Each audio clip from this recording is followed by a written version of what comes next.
A Terra é um planeta de 4 bilhões e 500 milhões de anos que ainda está evoluindo. À medida que os continentes se movem e colidem, vulcões explodem e glaciares avançam ou recuam. A crosta terrestre é esculpida de maneiras fascinantes, que deixam uma trilha de mistérios geológicos. Neste episódio, a maior cadeia de montanhas da Europa será explorada. Os Alpes, lar de alguns dos picos mais altos da Europa, das maiores geleiras e dos mais íngremes paredões rochosos. Os Alpes são uma das cordilheiras mais imponentes e perigosas do planeta. Uma terra misteriosa onde montanhas inteiras enfraquecem e desabam. E suas rochas já fizeram parte do fundo do mar. Cientistas buscam pistas escondidas dentro dessas rochas, das profundezas geladas aos picos mais conhecidos do mundo, a fim de entender como os Alpes se formaram e continuam a evoluir. Pistas que também fornecem informações sobre a formação da própria Terra. Como nasceu nosso planeta? Os Alpes. Com mais de 100 pontos de altitude a 4.000 metros, os Alpes reinam majestosos sobre a Europa. Suas montanhas são imensas barreiras físicas, com 1.200 quilômetros de extensão, 200 de largura e cobertura territorial de 7 países. Os Alpes dividem a Europa entre norte e sul. Terra do famoso Monte Cervino e do Mont Blanc, a montanha de maior altitude da Europa Ocidental, os Alpes figuram entre as cordilheiras mais altas do mundo. Mas grande parte desses picos formou-se há apenas 30 milhões de anos, o que a torna uma das cordilheiras mais jovens do planeta. Há séculos, geólogos estudam essa incrível formação rochosa em busca de respostas quanto ao seu surgimento. Mas, surpreendentemente, o primeiro a descobrir uma pista crucial sobre a formação dos Alpes foi um homem do século XVI, Leonardo da Vinci. Além de grande artista, Da Vinci foi uma brilhante figura científica. Um detetive nato que via o mundo ao seu redor como um intrigante mistério à espera de solução. Sua mente curiosa se voltou para os Alpes, em uma época em que a maioria dos pensadores acreditava que a Terra era plana. Da Vinci soube de uma extraordinária descoberta escondida nas rochas e, em 1510, subiu as montanhas para conferir de perto. A 2.000 metros de altitude, Da Vinci encontrou o que procurava: fósseis. Ele sabia que as criaturas vinham do mar e que talvez não houvessem vivido nos Alpes. Então, como chegaram até ali, mais de 160 quilômetros do oceano mais próximo e a milhares de metros acima do nível do mar?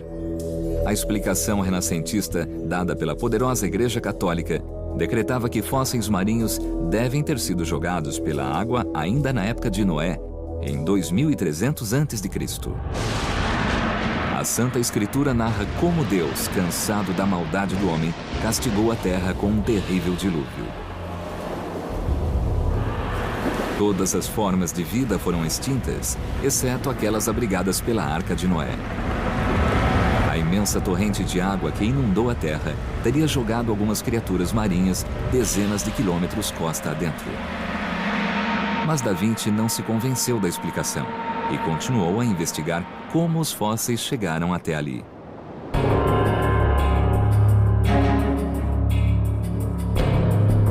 Na Montanha Santis, ao norte da Suíça, 500 anos mais tarde, 2.000 metros acima do nível do mar, ainda é possível ver os restos fossilizados das espécies marinhas que tanto intrigaram Da Vinci.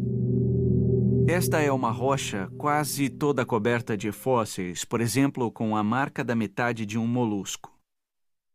Isso aqui embaixo é o esqueleto de um coral. Examinando os fósseis, Da Vinci realizou um engenhoso trabalho investigativo. Ele encontrou restos fossilizados de espécies providas de conchas, ainda com as duas metades intactas. Se a explicação da Igreja sobre a inundação cataclísmica fosse verdade, então o dilúvio teria partido as delicadas criaturas ao meio. Da Vinci supôs que os fósseis se formaram no oceano e alguma outra força os levou para cima das montanhas. Cientistas da era moderna identificaram as espécies fossilizadas nas pedras e hoje dão a localização exata de onde elas viveram. Os fósseis que aqui vemos viveram há 100 milhões de anos nas águas quentes de algum mar tropical. Esse mar tropical abundava em vida e ricos recifes de corais. O solo marítimo era coberto de ouriços do mar, moluscos e espécies das quais muitas foram extintas. A exemplo do imaginado por Da Vinci, algumas dessas criaturas foram preservadas intactas depois de mortas. Enterradas na areia do fundo do mar, as conchas se fossilizaram quando o sedimento se tornou rocha. Mas o que os fósseis poderiam revelar sobre a formação dos Alpes? Mais uma vez, foi o excepcional poder de observação de Da Vinci que ajudou a solucionar o mistério. Ele notou que o calcário, a incrível rocha que continha fósseis, estava disposto em camadas a vários milhares de metros no solo oceânico. 4 séculos depois, descobriu-se que, juntamente com os fósseis, escondida na estrutura microscópica do calcário, havia uma pista essencial para solucionar o mistério da formação dos Alpes. Restos de trilhões e trilhões de conchas. O calcário se forma quando minúsculas criaturas marinhas grudam no solo do oceano. Umas sobre as outras, elas se compactam e acumulam um enorme peso, formando camada sobre camada de rocha sedimentar. A montanha Santis, assim como grandes trechos dos Alpes, é quase totalmente composta pelas conchas de seres marinhos. As camadas de calcário têm centenas de metros de altura, uma evidência da imensa quantidade de sedimento depositado no fundo do mar. Esta aqui é uma grande área de calcário, camadas e mais camadas de solo marítimo. E as placas viraram nessa posição vertical durante a formação da Cordilheira Alpina. Pistas ancestrais revelam a origem dos Alpes. Os fósseis marinhos são a prova de que essas rochas já estiveram nas águas de algum mar tropical. E rochas compostas por trilhões de conchas microscópicas mostram como uma montanha pode ser formada por sedimentos do fundo do oceano. Da Vinci suspeitou que parte dos Alpes se formou debaixo do oceano. Mas como tais camadas originalmente planas se modificaram? A explicação de Leonardo foi que algum tipo de força levou os fósseis para cima das montanhas. Mas, na verdade, Da Vinci não explicou a força propulsora desse movimento. Depois de Da Vinci, cientistas levariam mais 400 anos para solucionar essa única parte do mistério.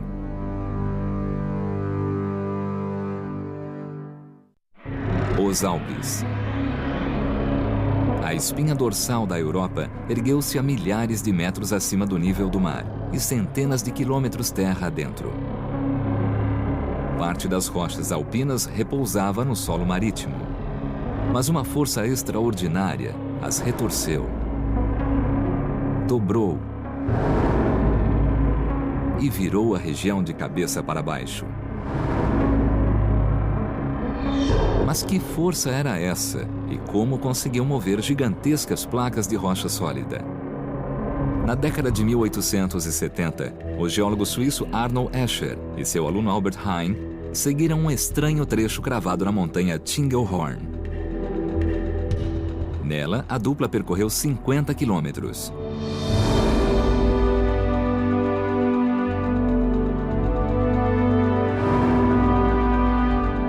Longe da maior porção da cordilheira, eles encontraram um local onde a linha poderia ser examinada com cuidado, próximo ao vilarejo de Elm, leste da Suíça.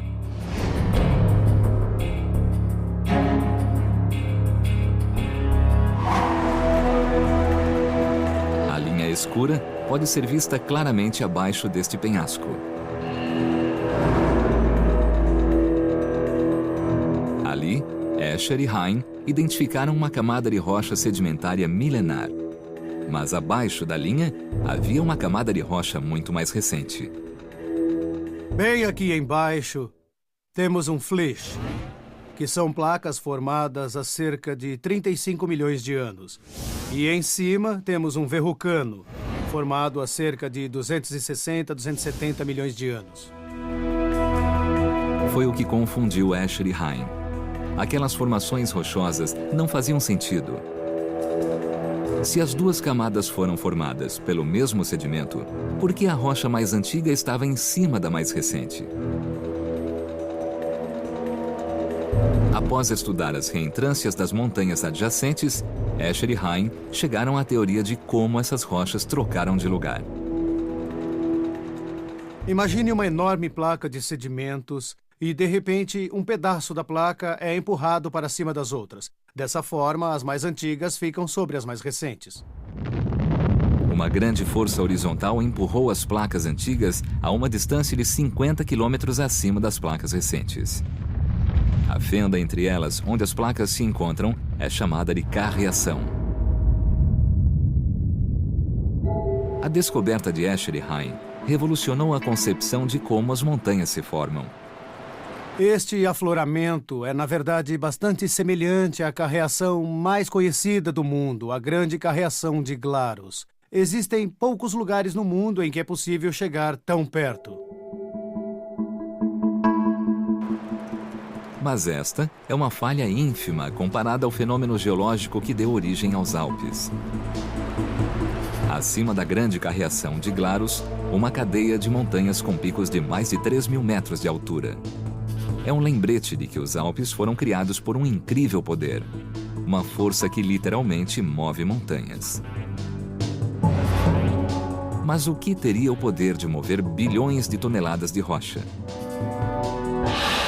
Hoje, os cientistas sabem que tal processo colossal acontece apenas quando dois continentes se chocam, movidos pela força das placas tectônicas. A colisão ocorre quando duas placas da crosta terrestre se movem lentamente pela superfície do planeta, impulsionadas pelas fortes correntes de rocha fundida existentes nas entranhas da Terra. No decorrer de milhões de anos, os continentes colidiram e separaram-se, e os oceanos se formaram e desapareceram. Mas se os Alpes surgiram depois de uma grande colisão, qual continente se chocou contra a Europa? A resposta está enterrada em uma das paisagens mais famosas dos Alpes. Mas escondida em meio às nuvens, nem sempre é possível vê-la. Lá está. Finalmente. O formato singular fez do Cervino uma das montanhas mais conhecidas da Terra. Com 4.407 metros de altura, este é um dos pontos mais altos dos Alpes. Dentro do corpo da montanha, encontra-se outra grande carreação. Aqui, rochas do fundo do mar descansam sobre o leito rochoso europeu.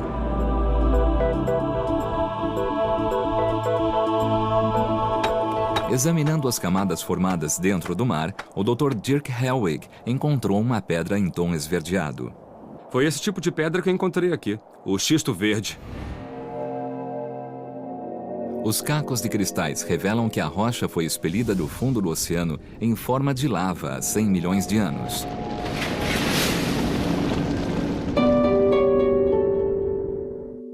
Mas no início do século XX, cientistas descobriram algo ainda mais fantástico. Uma estranha camada de pedra cobre a montanha. A capa externa é composta de uma rocha metamórfica, chamada gneiss. Mas quando os geólogos traçaram sua procedência, descobriram que não originava da Europa e era 200 milhões de anos mais antiga que as rochas do solo marítimo. Esta rocha pertenceu a um continente de 2 bilhões de anos a 950 quilômetros ao sul, a África. A parte superior deste sanduíche alpino é composta por rochas que vieram da África. A parte do meio contém pedras da crosta oceânica e na parte inferior estão as rochas da Europa.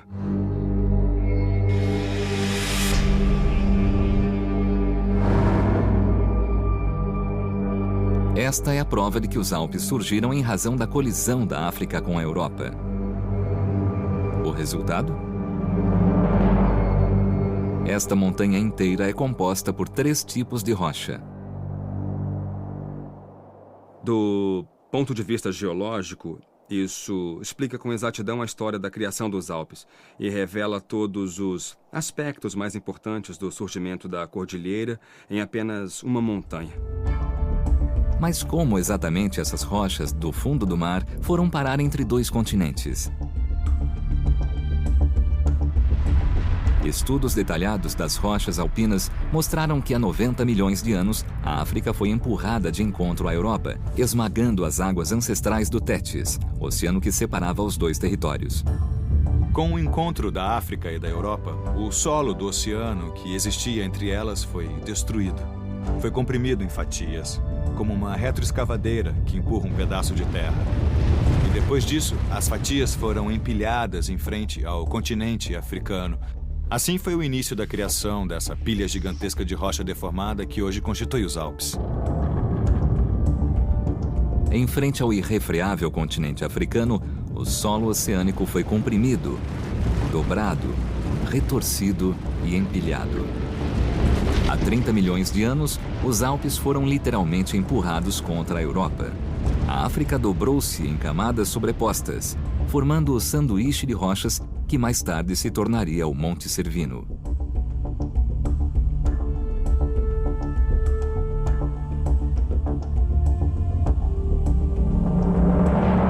Esmagadas, reviradas e moldadas nesse violento processo, as rochas atingiram 6.600 metros de altura, quase a mesma do Himalaia. Cientistas investigaram como os Alpes emergiram do fundo do solo oceânico e desvelaram uma linha rochosa de 50 quilômetros, o limite entre rochas antigas sobrepostas a rochas mais recentes. E a presença de gneiss, no topo do Monte Cervino, provou que a África colidiu com a Europa e os Alpes surgiram. Mas nos últimos 30 milhões de anos, outras forças arrasadoras devoraram suas imponentes montanhas.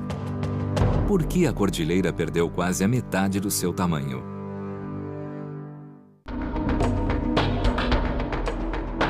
Há 30 milhões de anos, os picos mais altos dos Alpes excediam 6.500 metros de altura.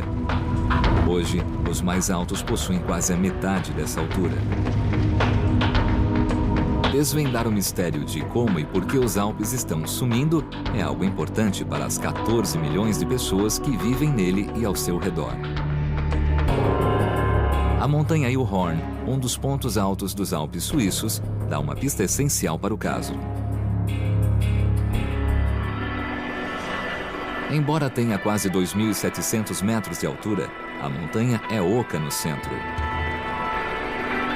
O interior da Eilhorn está se desgastando e uma imensa cratera se forma à medida que ela desaba sobre si mesma. Mas que força monumental consegue puxar uma montanha para dentro?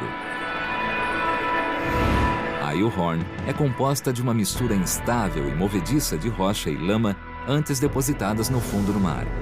No inverno, a massa permanece compacta devido ao gelo, mas no degelo da primavera, a estrutura cede.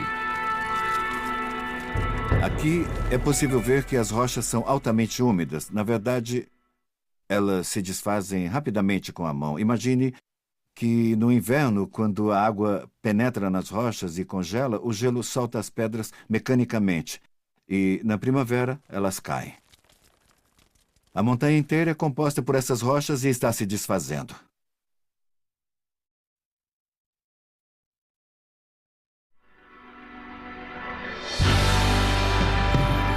A combinação entre pedra frágil e ação natural de gelo e degelo resultou no desgaste da montanha.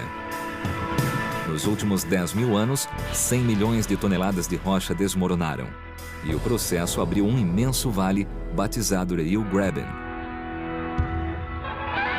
Mas para onde foi tanta pedra? O Dr. McArdle estuda o que aparentemente é um leito seco de rio, que vai do interior da montanha até o rio Rhône. A prova está escondida embaixo de um vilarejo e sua vegetação. uma imensa plataforma de cascalho de 450 metros de profundidade e mais de 2 quilômetros quadrados. O solo da região é composto por rochas que sobraram do Ildgraben. E todo o sedimento que há no local caiu da montanha. Mas um mistério ronda o leito seco do rio. Como enormes quantidades de cascalho foram transportadas montanha abaixo? O vilarejo suíço de Susten, marco zero da investigação, vive em constante estado de alerta. Algumas vezes ao ano, o chão da vila treme, como se um gigantesco trem de cargas passasse em alta velocidade.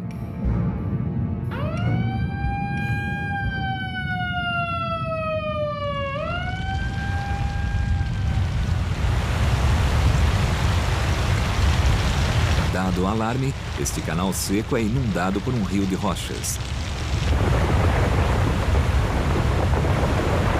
Milhares de toneladas de areia e pedra são despejadas da montanha Ildhorn.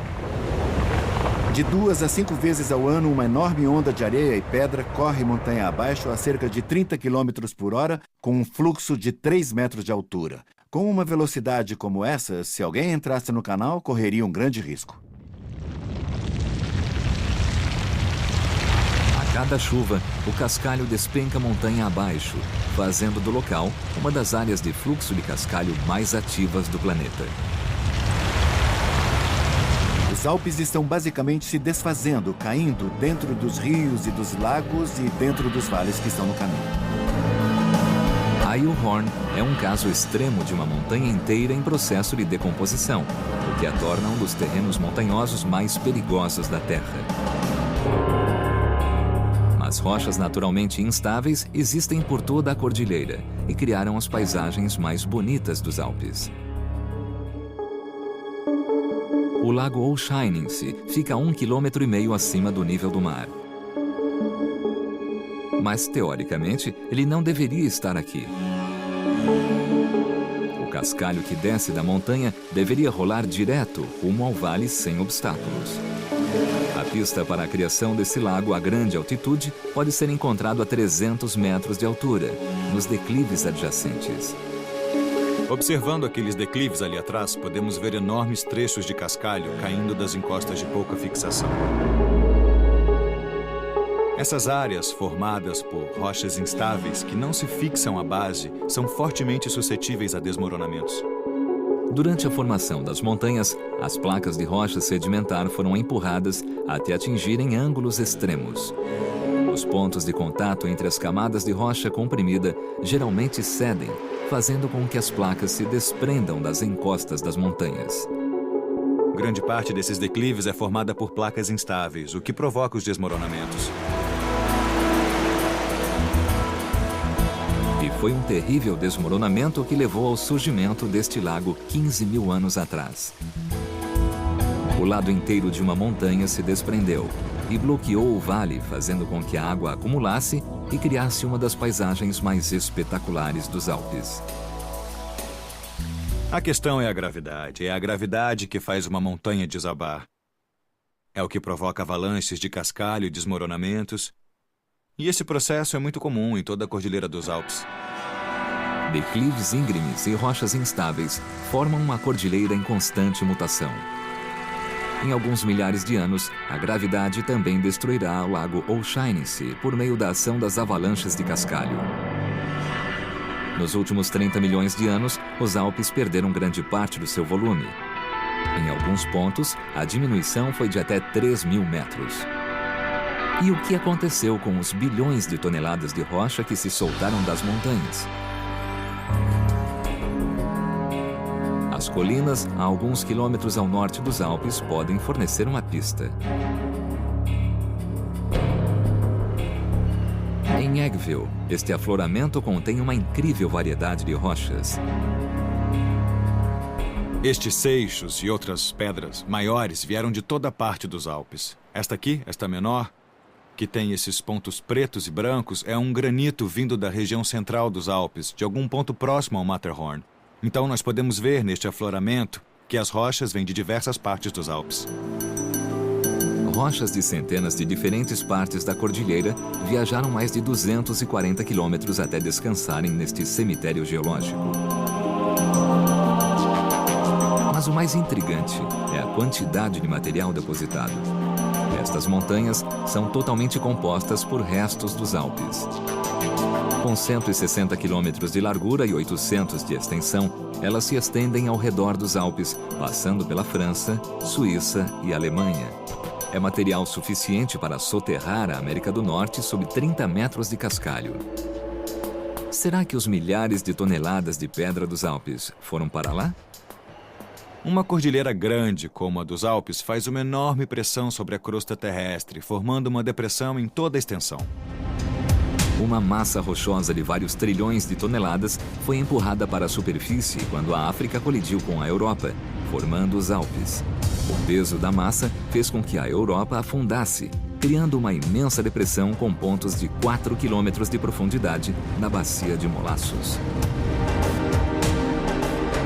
A importância da depressão é a capacidade de guardar os sedimentos que se soltam dos Alpes. Ela acaba atuando como um depósito de material. Um estudo detalhado revelou que desde o surgimento dos Alpes, as pedras foram carregadas por centenas de quilômetros pelo curso dos rios e despejadas na gigantesca bacia. Estas pedras que vemos aqui são os detritos expelidos pelos Alpes ao longo dos últimos 20, 30 milhões de anos. Esta rocha em especial tem quase 25 milhões de anos e seus seixos são formados por pedaços de diversas rochas encontradas nos Alpes. Durante 30 milhões de anos, as rochas expelidas pelos Alpes acumularam-se em uma depressão de 80 mil quilômetros quadrados, formando a cadeia de colinas ao norte. É ali que estão essas pedras. Se todas fossem juntadas novamente, a montanha criada seria da altura do Himalaia. Cientistas descobriram como os Alpes diminuíram de altura quase pela metade e para onde foram as rochas expelidas. As pistas são mistura de rochas naturalmente instáveis, resultantes de montanhas que se desfizeram, avalanches de cascalho em declives íngremes, prova de que as camadas rochosas enfraquecidas se desprenderam das montanhas, e um depósito de rochas de diversas partes dos Alpes, evidência de que a cordilheira sofreu desgaste. A paisagem de 2 milhões de anos atrás mudou radicalmente. Penhascos verticais foram entalhados nos Alpes e gigantescas pontas rochosas erigiram nas alturas. Mas outra poderosa força reesculpiu a cordilheira. Ao longo de 2 milhões de anos, em algum momento no tempo geológico, algo transformou rápida e radicalmente os Alpes, criando picos altíssimos e penhascos escarpados. A formação rochosa mais famosa dos Alpes é o Eiger, ao sul da Suíça. A temida face norte da montanha é um paredão vertical de 1.800 metros de altura. Vencê-lo é um desafio implacável. Nele, alpinistas enfrentam vendavais, gélidos nevoeiros, quedas de rochas e avalanches, o que rendeu ao Eiger a reputação de uma das montanhas mais assustadoras do mundo. Apelidado de Muralha Assassina, o Eiger já vitimou mais de 60 alpinistas desde 1935.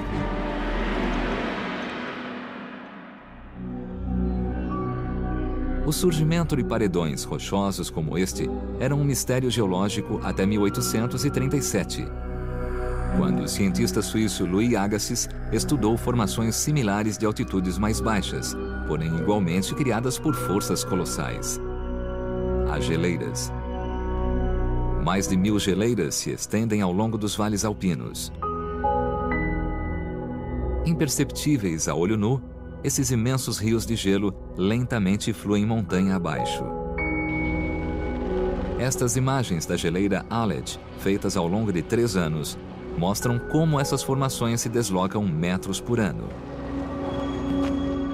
E no ponto de encontro de 2 geleiras, uma faixa de rocha vem à superfície, provando que algo extraordinário acontece debaixo do gelo. Uma força capaz de transformar rocha pontiaguda em uma superfície lisa como vidro. Temos aqui uma superfície rochosa lisa que antes era toda coberta de gelo. Debaixo do gelo é possível encontrar pedra e areia. O gelo carrega este material com ele, agindo como uma lixa d'água que vai desgastando a rocha. Mas apenas a ação das rochas não é responsável pela formação dos picos do lado norte da montanha Eiger, onde faces inteiras foram gastas. Mais evidências do incrível poder das geleiras podem ser encontradas nestas placas de granito, em que fendas profundas penetram o corpo do rochedo. Conforme o gelo desliza superfície rochosa abaixo, a água penetra nas fendas sem dificuldade. A água sob as geleiras penetra nas fendas, congela novamente e abre caminho por entre a pedra. Com o desgaste, grandes pedaços de rocha são arrancados do seu interior. Uma enorme quantidade de material se desprende da montanha e se acomoda nos vales quando o gelo derrete. Estamos em uma das pontas, uma das extremidades da geleira. Este monte de pedra, cascalho e pedregulho foi arrancado pelo gelo. Depois foi carregado e depositado neste lugar. É o principal processo das geleiras para transformar a paisagem. Mas como as geleiras entalharam a face norte do Eiger e outros importantes picos de milhares de metros de altura fora do alcance da ação abrasiva do gelo? Uma teoria radical foi dada por Agassiz. O cientista notou que as faces rochosas apresentavam marcas e sulcos claramente deixadas pelo gelo, da mesma forma que nos vales de menor altitude. Juntando as evidências, ele concluiu que montanhas como o Eiger, de 2.000 metros de altura, eram obras de geleiras gigantescas de eras passadas. Mas se Agassiz estava mesmo certo, de onde vieram essas enormes geleiras? A prova está guardada no maior rio de gelo da Europa, a geleira Aled. Com 23 quilômetros de extensão, ela cobre uma área de 115 quilômetros quadrados e atinge 900 metros de profundidade. Situada no sul da Suíça, a massa de gelo ajudou a ciência a entender o surgimento das geleiras alpinas. A nascente da geleira fica no alto das montanhas, onde a altitude gera temperaturas congelantes e fortes nevascas. Para entender como a neve é transformada em imensas placas de gelo, o Dr. Balder se aventura no coração da geleira. Este túnel de gelo de 2 metros de profundidade e temperatura de 0 grau oferece a turistas e cientistas uma visão única da formação de uma geleira. Aqui é possível ver o interior de uma geleira e é possível ficar dentro do gelo. Percebam essas camadas de bolhas de ar. São camadas visivelmente distintas aqui, aqui e aqui. E todas representam épocas separadas em que o gelo se formou. A formação da geleira ocorre com a sobreposição de camadas de neve. Ao se acomodar, a neve aprisiona bolsas de ar entre cada floco, formando camadas de bolhas. Com a chegada de mais neve, os flocos já organizados são comprimidos e se agrupam, resultando em gelo. Ao longo de milhares de anos, a quantidade de gelo encontrada em uma única geleira é impressionante. Estima-se que a geleira Aled contenha 27 bilhões de toneladas de água, o suficiente para fornecer a cada indivíduo do planeta 1 litro de água por dia durante 6 anos. As bolhas de ar de milhares de anos aprisionadas no gelo guardam a chave do segredo do formato característico dos Alpes. As bolhas de ar ainda armazenam o ar da época em que as bolhas foram formadas. Assim, podemos analisar sua composição química e descobrir como eram as condições climáticas daquela era. Ao analisar essas mini-cápsulas do tempo, cientistas encontraram ar de mais de 12.000 anos, contendo surpreendentes níveis baixos de gás carbono e de efeito estufa. Isso significa que a atmosfera terrestre deixava escapar calor, fazendo a temperatura global despencar. Estudos similares revelaram que em 2 milhões de anos, a Terra passou por uma série de eras do gelo. É a confirmação da teoria de Agassiz. Há 2 milhões de anos, uma enorme calota polar encobriu o hemisfério norte da Terra. Os Alpes foram soterrados por uma camada de 3 quilômetros de espessura. Somente o pico das montanhas despontava para fora do mar de gelo.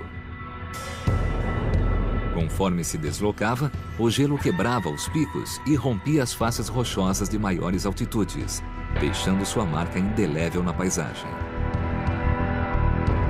Foi nessa época que imensas geleiras entalharam a infame face norte do Eiger.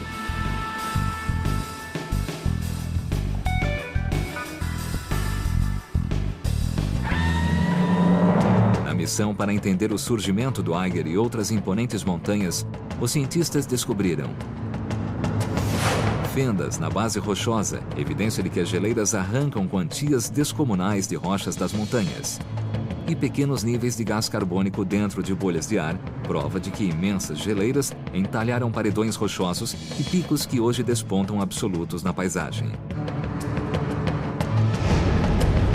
Há 10 mil anos, o fim das camadas de gelo deixou sua marca nos Alpes. Hoje, porém, a cordilheira está desaparecendo em um ritmo excepcional. Os Alpes entraram em uma nova e violenta fase de sua evolução. Os Alpes estão desaparecendo em ritmo acelerado. Milhões de toneladas de rocha desabam sobre o solo.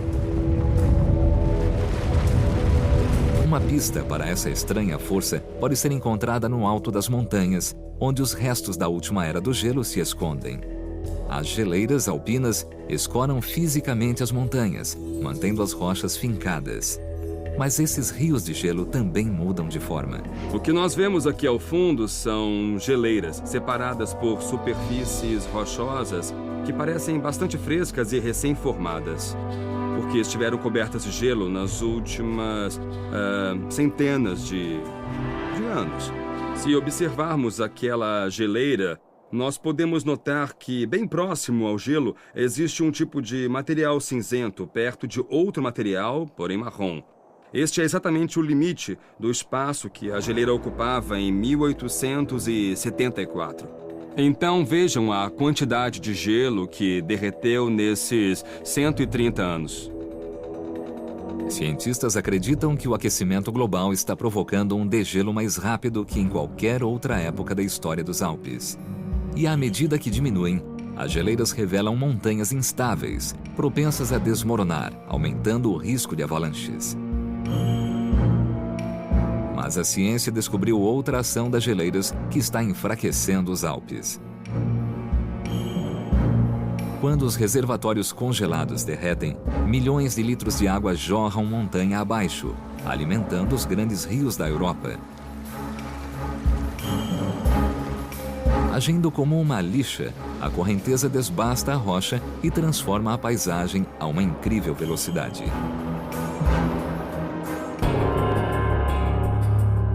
A evidência clara desse processo dinâmico pode ser percebida no Vale de Lauterbrunnen. Ecoando pelo vale, ouve-se o som de uma das paisagens mais espetaculares dos Alpes. As cascatas de Trummelbach.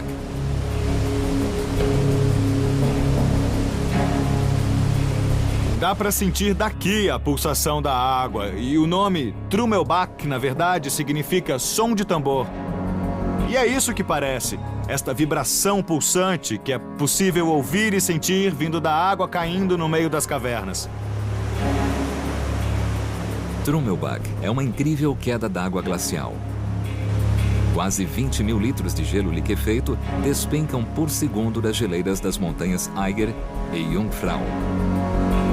Por milhares de anos, este jato d'água abrasivo talhou a montanha, criando um tipo de cânion estreito. A cada ano, somente nos Alpes suíços, a rocha removida pelas cachoeiras é suficiente para criar uma montanha de meio quilômetro de altura. Mas, a exemplo de outras quedas d'água dos Alpes, a Trummelbach já deveria ter desaparecido. À medida que despenca, a água maltrata a rocha e a deixa enfraquecida. Com o tempo, as superfícies atingidas pela água desmoronam e são substituídas por vales cada vez mais profundos. Hoje, os rios que voltam a se formar abrem vales de formatos e condições diferentes. E desse modo transformam a paisagem. Todo esse processo destrói o alto relevo que as geleiras deixaram para trás. É um processo dinâmico e de erosão rápida.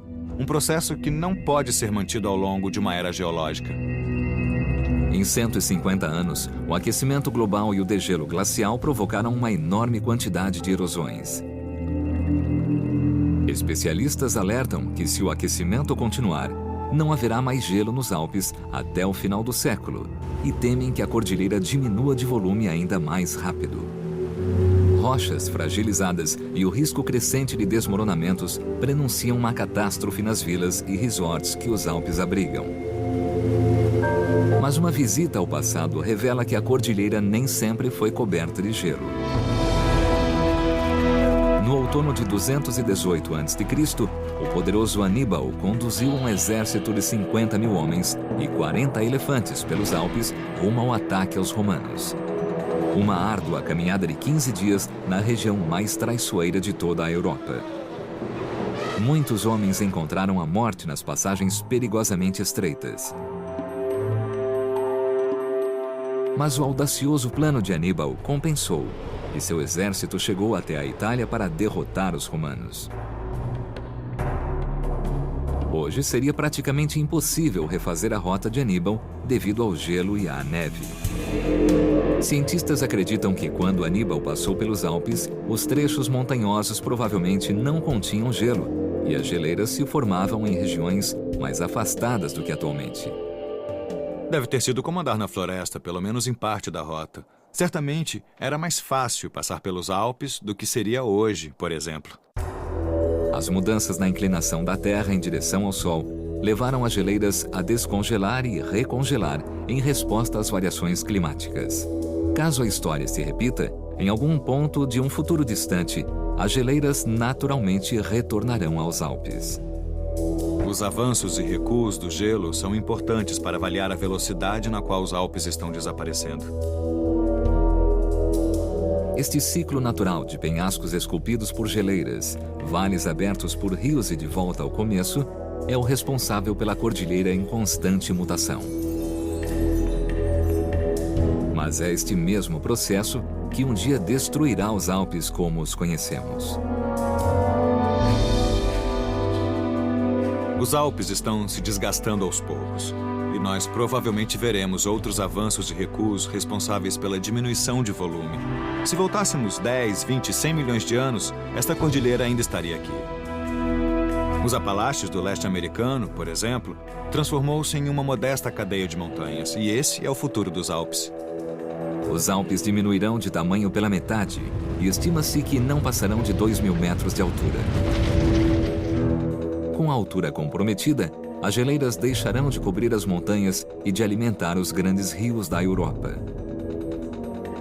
Daqui a milhões de anos, as vastas planícies da França, Alemanha e leste europeu darão lugar a uma terra árida e estéril. Cientistas descobriram como os Alpes se formaram e por que estão desaparecendo. Fósseis marinhos e calcário composto por trilhões de conchas são a prova de que as rochas alpinas se formaram no fundo do mar. Rochas do tipo gneiss, no topo do Matterhorn, evidenciam que a África colidiu com a Europa, dando origem aos Alpes.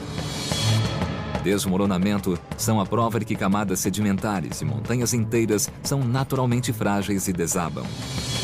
Gases presos em bolhas de ar ancestrais mostram que as imensas geleiras esculpiram o relevo acidentado dos Alpes. E geleiras liquefeitas e quedas d'água enfraquecem a cordilheira, criando uma geografia em constante mutação. Desde sua criação, os Alpes continuam a evoluir. Trata-se de uma das cordilheiras mais instáveis, espetaculares e estudadas do mundo. E entender suas origens é descobrir o segredo das poderosas forças que dão forma ao nosso planeta.